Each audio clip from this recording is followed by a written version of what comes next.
Thanks to their angelic melodies and heartfelt lyrics, the Carpenters were indefatigably influential in the progression of musical history. So, it was intriguing to hear Paul McCartney, a legendary member of the Beatles and a brain behind the group, speak about the siblings.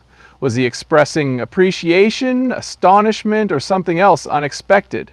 You might never look at them the same after McCartney's revelation, so be sure to check in. However, in order to completely grasp McCartney's perspective, it is necessary to revisit and examine how Karen and Richard Carpenter were the original Carpenters, a brother and sister combination. Not only was Richard a gifted composer and pianist, but Karen possessed an incredible voice. They were active for 14 years, during which time they released 10 albums and several singles. The Carpenter family, like many great people, had deep roots in California. The Carpenters weren't bothered when the new owners of their Downey mansion caused friction with the duo's devoted followers. Richard and Karen were from ordinary middle-class backgrounds. They were born into it, in the 1940s in New Haven, Connecticut. No one in their hometown made a fuss when they became famous worldwide. Curiously, Richard began his musical career in New Haven even before he became famous. He and several buddies started a band when he was in high school, and they performed at various local venues showcasing his talents. In fact, he collaborated with a friend to record an album in 1963. The same year also saw the Carpenter family's relocation to California. His music teacher believed Richard was a prodigy when he began playing the accordion at the age of 4 and the piano at the age of 8, establishing his musical destiny. As a tomboy who liked baseball and was always there for her injured brother, Karen initially didn't share her brother's passion for music, even though she played the accordion. He was the target of bullying from the local youth. An avid baseball fan, Karen was well versed in the game's statistics. She had a toy machine gun and enjoyed playing army with her buddies in the park. She didn't always prioritize music, but by the age of 19, she had honed an incredible contralto voice. Harold, the father of the Carpenter children, disliked the harsh New England winters, and Agnes, the mother, believed that Richard's musical career would flourish in the warmer climate, so the family uprooted and relocated to Downey, California. At the tender age of 13, Karen felt unappreciated and abandoned because she assumed Richard was the only one who would benefit from the relocation. While Richard pursued his job in California, Karen, despite her feelings of being lost, ultimately discovered her own path. Because drums were traditionally seen as a boy's instrument, Karen's decision to start playing them in high school shocked her classmates and the music community. The resolve of Karen. Upon beginning to collaborate musically with Richard, Karen immediately shone her innate talent. As a showcase for her incredible talent, Karen played the drums and sang simultaneously. Karen became the first member of her family to earn a record deal at the tender age of 16, despite the fact that the family relocated so that Richard could pursue his career. Karen, Richard, and a few other friends used to be in a band called Spectrum before they became famous. Their performance was so impressive that they landed a gig at the then massive Disneyland. The problem was that Disneyland insisted they perform only traditional old-time jazz. Despite the widespread interest in psychedelic rock in the 1960s, Disneyland remained aloof from the movement. Even though their manager had warned them not to, young Richard and his bandmate John Bettis were so defiant that they played the crowd's requests for popular rock songs from the era one night at a club. The Doors' Light My Fire eventually won Victor Gutter over.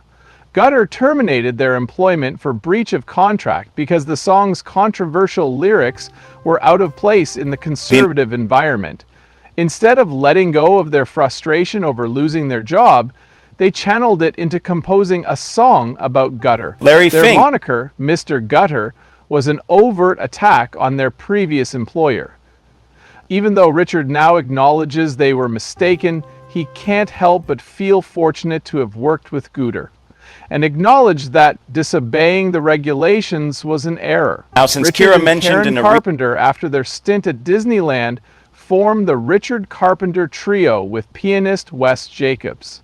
The Carpenters became their new name after some Bitcoin time. With Wes still on board, they debuted to widespread television attention on the All-American College Show, where they covered Dancing in the Street. This set the stage for what would become a string of. They initially signed with Advin DM Recordings in the 1970s, when they were just starting out, but their debut album was a commercial bust. When their smash hit Close to You came out, everything changed. Despite Richard's impressive piano skills, Karen's stunning vocals stole the show. Won't believe your eyes Karen when began associating with other renowned people as her fame grew. Spajula Clark, a British singer and actress, was one of her renowned friends. The two of them even went to The latest an Elvis article Presley has simply concert shed together. mild on an Elvis astounding was so nice improvement that he invited them to XRP's his cost, dressing room hitting an backstage impressive after the show. It was alleged that he simultaneously flirted with Pajula and Karen. While the naive and inexperienced Karen failed to notice, Pajula did, and the two were escorted out of the room in a flash, much to Elvis's amusement. Although Karen claimed to have met Elvis when he was performing at his peak, her account was a little muddled because she was unable to pinpoint when exactly this occurred. When she claimed in a different interview to have met him multiple times, people couldn't believe her, because they didn't partake in any vices like drinking, smoking, or getting high. The Carpenters were portrayed as the quintessential all-American duo. However, behind the scenes, they were no different from any other regular folks. They expressed their frustration with being confined to that spotless image in an interview, stating that it made them feel trapped between the liberated 1960s and the rigid standards of conservative 10. They maintained the pleasant demeanor that their admirers anticipated, despite the fact that they engaged in sexual interactions with other individuals before to becoming married and smoking marijuana. In an era of social and political upheaval, the Carpenters were admired, even by President Richard Nixon, who saw them as a representation of classic American ideals.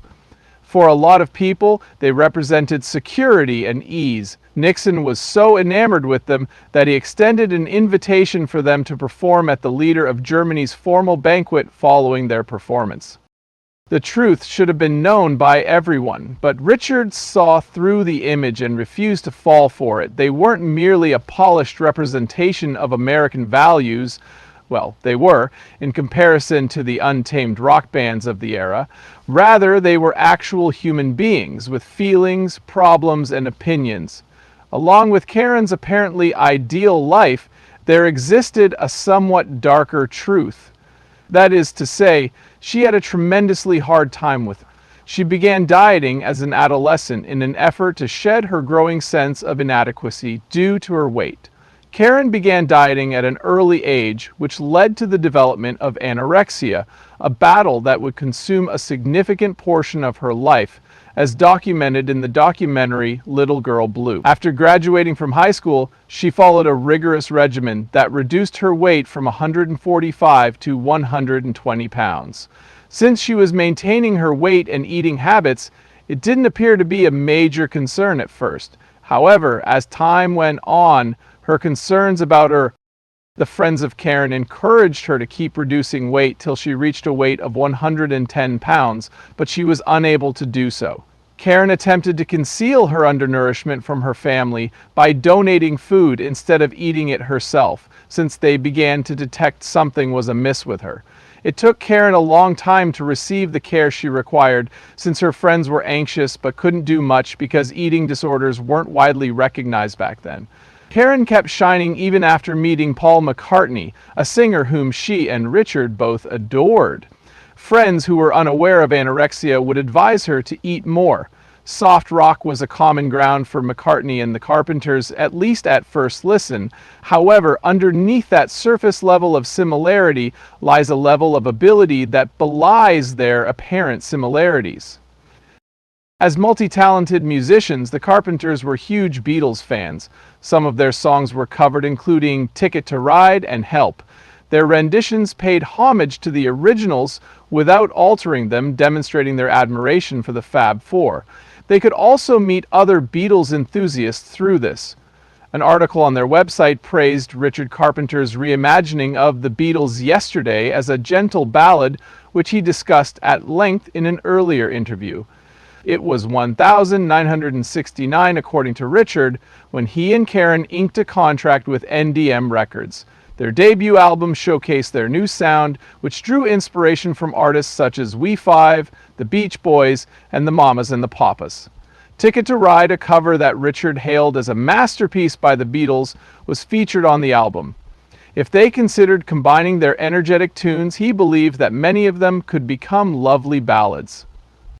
Slowed down and depressed the mood of Tickets to Ride by adjusting the pace, chords, and melody. Karen's voice was the unifying factor, particularly her profound and moving performance of notes like care, which enhanced the song's emotional profundity. Richard heard the melancholy in the words and gave them life with his arrangement. Even more so, he claimed that their cover of Tickets to Ride was an inspiration for their subsequent single, They Longed. There was a beautiful four-part harmony overdub at the end of Ticket to Ride that made 12 voices sing Think I'm Going to Be Sad. It sounded almost like a preview of the famous W sound that would be so memorable in Close to You. Richard's inclusion of that sound in both songs was fascinating. For an astounding 8 years, the original Beatles rendition of Ticket to Ride remained at the top of the US charts, making it a massive hit. This song was already a smashing success, but the album Help, from which it was from, remained number one for an unprecedented 46 weeks. A respectable 54 spots were occupied by the Carpenters' rendition of Ticket to Ride upon its release. It may not have been a smash, but it did remain in the charts for some time. As an interesting aside, the song's minor success prompted them to make a major decision. They rebranded their first album from Offering to Tick to Ride. The album did decently for a new artist, reaching number 150 on the Billboard 200. It was difficult to compete with the legends, and most people still preferred the Beatles' original song. Despite this, Paul McCartney did meet the Carpenters in the 1970s, and it had nothing to do with Ticket to Ride. A 1974 phone call from the Carpenters to Paul McCartney conveyed their utmost admiration for his new single, Unexpected as the meeting was, it proved that wonderful music has the power to unite people. The Carpenters reconnected in Manchester at Strawberry Studios, where Paul McCartney had invited them to collaborate on Michael's album. Karen and Richard were two of his biggest admirers, so he made an effort to meet them. Paul said that Karen possessed the most incredible female voice on the planet, and upon their arrival at the studio with Richard, Karen and Paul were both singing at their peak. They got down and dirty, signing records and gushing about Paul's work. Ray Coleman claims that Karen would have been included if the album had been more of a pop record. There were highs and lows for Paul McCartney.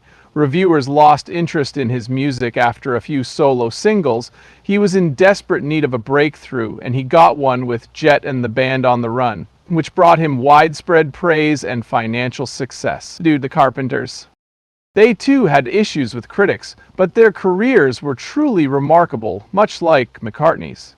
Between 1970 and 1976, they had 21 singles that peaked in the top 40, including 3 that reached number 1 in the US. By the mid-1970s, they had joined Paul McCartney at the pinnacle of pop music.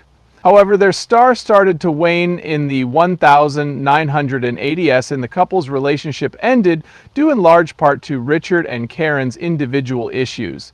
Since Richard Carpenter was perpetually on the road and the pressures of performing never really subsided, National Public Radio accused him of being a workaholic. He even gave his band lovers some of the Quaaludes his physicians gave him so she could sleep better. Richard followed his doctor's orders for taking the medication at first, but he quickly developed a tolerance. The dosage was soon being doubled or tripled by him.